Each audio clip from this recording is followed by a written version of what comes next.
Hi, this is Driving with Miles. I'm a state certified instructor. I teach teens and adults. I need you to go ahead and subscribe at the end of this. We're going to do a tutorial on backing out in a parking lot and then emerging on an expressway. So I'm in a parking lot right now. It's a lot of cars here. You have to look as you back up. I do have a backup camera, but you cannot trust that. You got to look and back up small. So I turn the wheel to the right.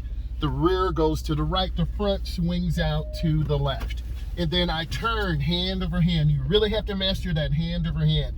And you really got to be careful because there are a lot of people in parking lots that walk between cars. So we are the private drive, meaning I have to yield to traffic. So I want to make a left turn. I'm sitting here waiting. I'm looking for gaps. If you don't know what gaps are, you need to look at some of my other content. I talked about gaps or spacing. You never want to pull out in front of a car.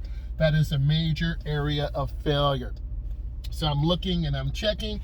People have blinkers on, so we know where each other's going. There's another car that's coming, and then I have a space, so my space is good, or my gap, and then I accelerate. And you want to turn in the nearest lane. The nearest lane was by the yellow. Now, if I have to get to the right, then once you get in your nearest lane, you turn on your blinker, mirror, blind spot, and then you get over to this lane. We have two lights here, so I'm looking, scanning, always being aware, always being a safe driver. So as you slow down on your DMV test or road test, you want to see the rear of the tires on the vehicle. Whenever I train my students or adults, I always teach them to see the rear of the tires on the ground. Here's why. If you get rear-ended, you'll have that first collision. And if you're too close to the car ahead of you, you'll have that secondary collision. My nephew had that happen to him.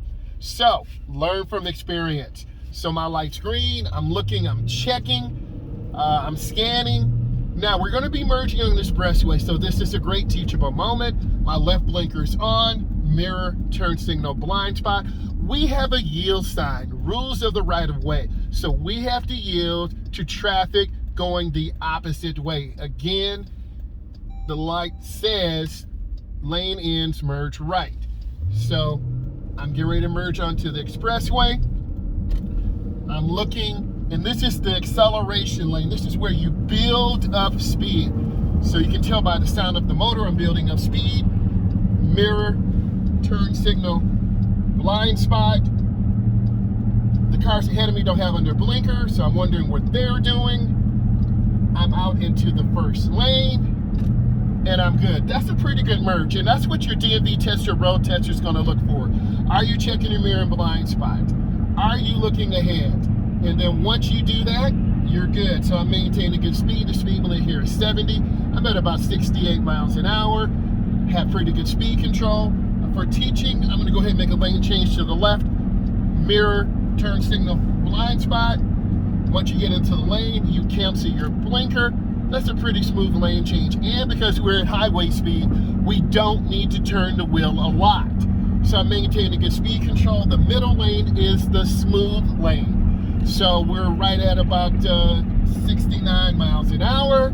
We're taking our time, we're scanning, we're smooth. I'm looking ahead, always look ahead. What is traffic doing?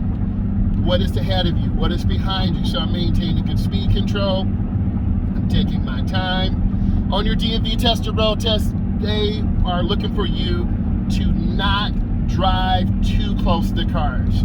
You want to make good decisions. You want to keep good space. I'm going to make a lane change to my right. I'm going to look over my shoulder, look over my right shoulder, mirror, turn signal, blind spot. I've made that lane change. I'm nice and smooth. I'm taking my time. Lecture review. I'm a state certified instructor. I teach teens and adults. I need you to subscribe to my channel, Driving with Miles. Thank you.